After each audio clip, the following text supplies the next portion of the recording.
दोस्तों, मैं वीरू आपका ऑनलाइन ट्यूटर। आज इस चैनल पे एक बार फिर से आ चुका हूँ एक बेहतरीन टॉपिक के साथ। आज का हमारा टॉपिक है यूरोप में समाजवाद और रूसी क्रांति, जो आप ऊपर देख सकते हैं। तो चलिए शुरू करते हैं। अगर वीडियो अच्छा लगे तो प्लीज़ लाइक और सब्सक्राइब कीजिए, साथ ही कमेंट कीजिए ताकि हमारा मनोबल बढ़ सके। चलिए शुरू करते हैं। जैसे कि हमने पढ़े थे पिछली कक्षा में। सबसे पहले मैं बता दूं कि ये क्लास 9th है और चैप्टर 2 हम पढ़ रहे हैं और ये पार्ट 1 है। तो चैप्टर 1 में हमने पढ़े थे फ्रांसीसी क्रांति के बारे में, और फ्रांसीसी क्रांति में हमने क्या क्या पढ़े थे वो तो आपको पता ही है। अगर नहीं पता तो आप इस वीडियो के आई बटन में आप जाकर और उस वीडियो को देख सकते हैं। तो चलिए शुरू करते हैं। पिछले अध्याय में हमने पढ़े थे फ्रांसीसी क्रांति के बारे में, और हमने ये पढ़े कि फ्रांसीसी क्रांति जब हुआ तो वहाँ पे राजशाही समाप्त हो गया, और धीरे धीरे इसी तरह पूरे यूरोप में राष्ट्रवादी भावनाएं फैलने लगी और पूरे यूरोप भर में स्वतंत्रता और समानता के लिए शक्तिशाली संघर्ष चलना शुरू हो गया। फ्रांसीसी क्रांति ने सामाजिक संरचना के क्षेत्र में बहुत महत्वपूर्ण परिवर्तन करने की संभावनाओं का सूत्रपात कर दिया था। इसका मतलब ये है कि फ्रांसीसी क्रांति के बाद यूरोपीय समाज में जो भी प्रॉब्लम था, समस्याएं थी, उनको परिवर्तन करने में और उनके विरुद्ध लोगों को अवेयर करने में ये काफ़ी बड़ा योगदान दिया। 18वीं शताब्दी से पहले की अगर बात करें तो फ्रांस का समाज मोटे तौर पे स्टेट्स मतलब 3 श्रेणियों में बटा हुआ था। जैसे कि हमने पढ़े थे कि सबसे पहले जो आता था वो पादरी वर्ग आते थे, फिर दूसरा हमारा अभिजात वर्ग, और तीसरा हमारा जो सामान्य वर्ग है, जिसमें बड़े व्यापारी, छोटे व्यापारी, और किसान, मजदूर, अध्यापक, अदालती कर्मचारी, सरकारी कर्मचारी, ये सब तीसरे स्टेट में आ जाते थे। लेकिन फ्रांसीसी क्रांति के बाद क्या हुआ था कि जो इन समाजों मतलब इन वर्गों में जो भी मतभेद था, भेदभाव था, ठीक है, समानताएं नहीं थी, वो सब समानताएं दी गई, स्वतंत्रताएं दी गई, विभिन्न प्रकार की अधिकार दिया गया फ्रांस में। और इन्हीं अधिकारों और समानता के लिए धीरे धीरे पूरे यूरोप में राष्ट्रवादी भावना उत्पन्न होता है। और एक टाइम ये आता है कि यूरोप में 3 वर्गों का उदय होता है: उदारवादी समूह का, परिवर्तनवादी यूँ कह लो रेडिकल समूह का, और जो तीसरा था वो था रूढ़िवादी। तो ये 3 जो वर्ग थे, इन वर्गों का उदय होता है। तो चलिए हम सुनते और समझते हैं कि तीनों वर्गों का क्या सोच था कि यूरोप में क्या परिवर्तन होना चाहिए, कितनी तेज़ी से या कितनी धीमी गति से यूरोप में परिवर्तन होना चाहिए यूरोपीय समाज में, वो हम जानते हैं।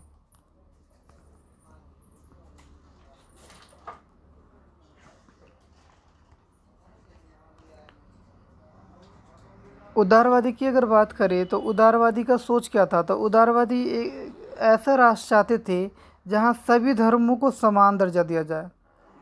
ये पॉइंट 1 है। आप समझिए कि उदारवादी क्या कहना चाह रहा है। उदारवादी का ऐसा मानना था कि एक मतलब राष्ट्र ऐसा होना चाहिए जो सभी धर्मों को समान दर्जा दिया जाए। आप जानते होंगे कि यूरोप के देशों में किसी एक विशेष धर्म को ज़्यादा महत्व दिया जाता था और सभी धर्मों को समान महत्व दर्जा नहीं दिया जाता था।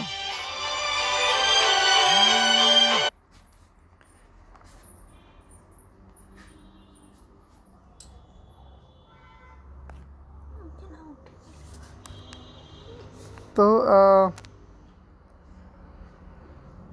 पहला पॉइंट समझ में आ चुका होगा।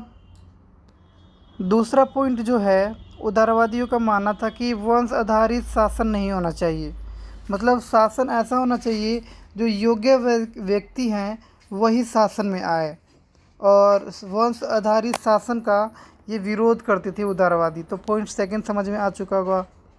फिर तीसरा ये कि जो उदारवादी थे वो चाहते थे कि सरकार ऐसे होना चाहिए जो लोगों के अधिकारों की रक्षा करता हो, रक्षा करे, न कि उनके अधिकारों का हनन करे।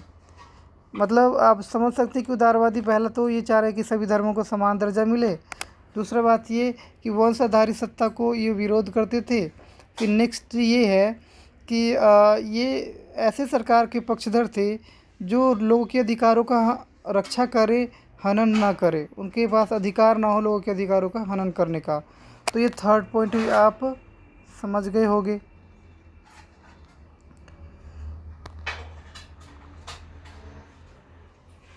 फिर अगर नेक्स्ट पॉइंट की अगर बात करें तो ये प्रतिनिधित्व आधारित निर्वाचित सरकार के पक्षधर थे। मतलब ये चाहते थे कि उदारवादी का मानना था कि देश में सरकार ऐसे होना चाहिए कि देश में जो भी शासक बने वो जनता के द्वारा चुन के आए, और जनता के जो भी प्रतिनिधि चुन के आते हैं वही सरकार का गठन करे। तो ये चौथा पॉइंट है।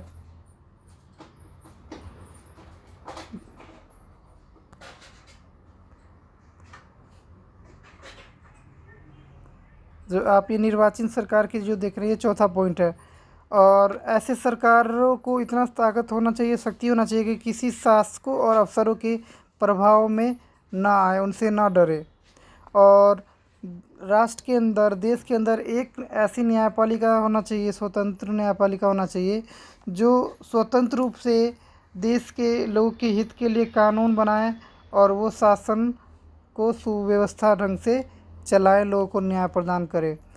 तो इस तरह से देखा जाए तो उदारवादी एक तरह से लोकतंत्र जैसे शासन व्यवस्था को डिमांड कर रहे थे, मांग कर रहे थे, लेकिन वो पूरी तरह से लोकतंत्रवादी नहीं था। मीनिंग उदारवादी पूरी तरह से लोकतंत्र की मांग नहीं कर रहे थे, बस वो चाहते थे कि कोई भी राजशाही हो या कोई भी शासन हो, मतलब देश के शासन में इस तरह की गुण होना चाहिए, इस तरह की लक्षण होना चाहिए।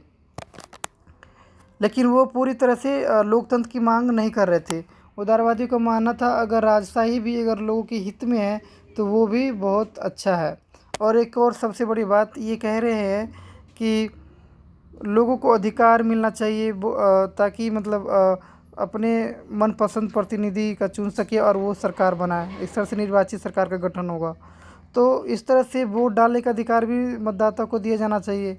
तो थोड़ा सा इस उदारवादी का सोच जो था, थोड़ा सा कमी ये लगा कि ये वोट डालने का अधिकार तो देने की बात किया गया नागरिकों को, लेकिन ये सिर्फ अमीर वर्ग जो थे उन्हीं को ही सिर्फ वोट डालने के अधिकार की बात कर रहे थे, और जो गरीब है, महिला वर्ग है, वृद्ध वर्ग है, ठीक है, गरीब वर्ग है, इनको वोट डालने के अधिकार नहीं दिया गया, और उनके पक्ष भी नहीं ले रहे थे कि हाँ इनको इन वर्गों को अधिकार दिया जाना चाहिए वोट का।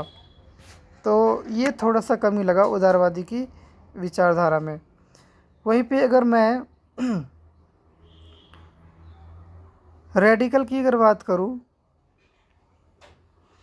रेडिकल सोच के जो लोग थे, अर्थात परिवर्तनवादी सोच के जो लोग थे, वो किस तरह की सरकार की मांग कर रहे थे? तो वो मांग कर रहे थे ऐसी सरकार के पक्ष में थे जो देश के आबादी के बहुमत के समर्थन पर आधारित हो। एक तरह से ये लोकतंत्री तो हुआ, जो कह रहा है कि देश में जितनी भी जनसंख्या है उन सब के बहुमत के आधार पर सरकार जो आए, ऐसी सरकार की डिमांड कर रहा है हमारा ये रेडिकल समूह। तो एक तरह से ये लोकतंत्र की मांग कर रहा है कहीं ना कहीं। इनमें से बहुत सारे लोग महिलाओं को वोट डालने के अधिकारों के पक्षधर थे, समर्थक थे। उदारवादी महिलाओं को वोट डालने के पक्षधर नहीं थे, वो सिर्फ जो अमीर है, जो टैक्स पे कर रहे हैं कई दिनों, मतलब बहुत ज़्यादा टैक्स दे रहे हैं, उन्हीं को वोट डालने का अधिकार की बात कर रहे थे, महिलाओं को नहीं दिया गया था। तो लेकिन इसके विपरीत क्या है कि रेडिकल है वो महिलाओं के वोट की बात की अहमियत समझते हैं और उसको समर्थन भी करते हैं। उदारवादियों के विपरीत ये लोग बड़े जमींदारों और संपन्न उद्योगपतियों को प्राप्त विशेष अधिकार के खिलाफ थे। मतलब क्या है कि उदारवादी जो थे वो बड़े ज़मींदार थे, बड़े उद्योगपति वगैरह जो थे उनको विशेष अधिकार प्राप्त था, तो उनका समर्थन करते थे ये। लेकिन वहीं पे अगर इसकी बात करूं रेडिकल की, तो ये इसका विरोध करते थे। वो नहीं चाहते थे कि समाज के जो बड़े ज़मींदार हैं, बड़े उद्योगपति हैं, उनको किसी प्रकार का विशेष अधिकार मिले। वे मतलब ये जो रेडिकल जो थे वो निजी संपत्ति का विरोध नहीं करते थे, क्योंकि उनका मानना था कि निजी संपत्ति से हर एक व्यक्ति का संपूर्ण रूप से विकास होता है। लेकिन वो इस बात का समर्थक नहीं थे, इस बात को पसंद नहीं करते थे कि कुछ मुट्ठी भर लोगों के हाथों में देश की अधिकांश संपत्ति हो। मतलब अब देश के अंदर अमीरी गरीबी में इतना अंतर बढ़ जाए जो गरीबों का शोषण होए, ये रेडिकल समूह का सोच नहीं था, वो इसका विरोध करते थे। अब चलिए शुरू करते हैं हम रूढ़िवादी के बारे में जानते हैं कि रूढ़िवादी समूह के जो लोग थे, रूढ़िवादी सोच जो रखते थे जो व्यक्ति, उनका क्या मानना था। तो मैंने बता दिया सबसे पहले कि सबसे पहले हमने पढ़े उदारवादी। तो उदारवादी का विरोध किया रेडिकल ने, और फिर रेडिकल और उदारवादी का विरोध कौन करेगा, तो वो करेगा रूढ़िवादी समूह के लोग। अब ध्यान से सुन लेना, वही पढ़ने जा रहे हैं।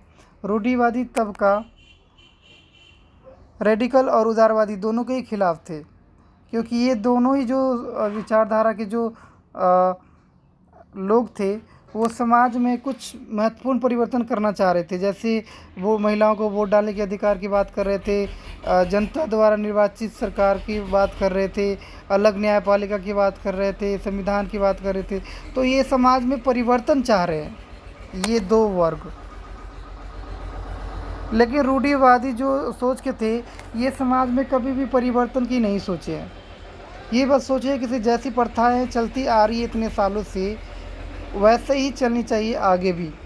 लेकिन जब फ्रांसीसी क्रांति जब 1789 में हुआ, 1789 में हुआ फ्रांसीसी क्रांति, तब रूढ़िवादी समूह के जो लोग थे उनको भी लगा कि समाज में कुछ परिवर्तन होना ही चाहिए और इस बात को उन्होंने स्वीकार किया।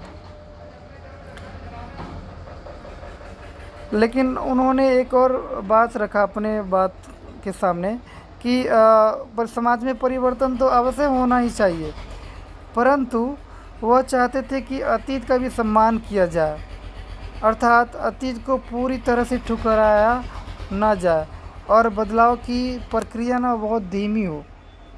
तो इस तरह से आप समझ गए होंगे कि फ्रांसीसी क्रांति के बाद समाज में अनेकों परिवर्तन करने के लिए ग्रुप इकट्ठे होते हैं, अनेकों संगठन आते हैं, अनेकों विचारधाराएं आती हैं। इसमें से तीन होता है उदारवादी, फिर आता है रेडिकल और फिर आता है रूढ़िवादी। और इन तीनों विचारधाराओं के जो समूह थे उनका क्या सोच था हमने इस टॉपिक में पढ़ लिए। तो आई होप ये वीडियो आपको समझ में आ गया होगा। अगर कुछ डाउट क्लियर करना है तो प्लीज़ आप मुझे मैसेज कर सकते हैं। अगर इसका सेकंड पार्ट देखना है तो प्लीज़ इस वीडियो का आई बटन है उस पर आप क्लिक करके दूसरा वीडियो देख सकते हैं। और प्लीज़ यार लाइक शेयर कमेंट और सब्सक्राइब कर लीजिएगा, साथ ही बेल आइकन को दबा लीजिएगा ताकि मेरा न्यू वीडियो का नोटिफिकेशन आपको जल्दी मिल जाए। Thank you so much.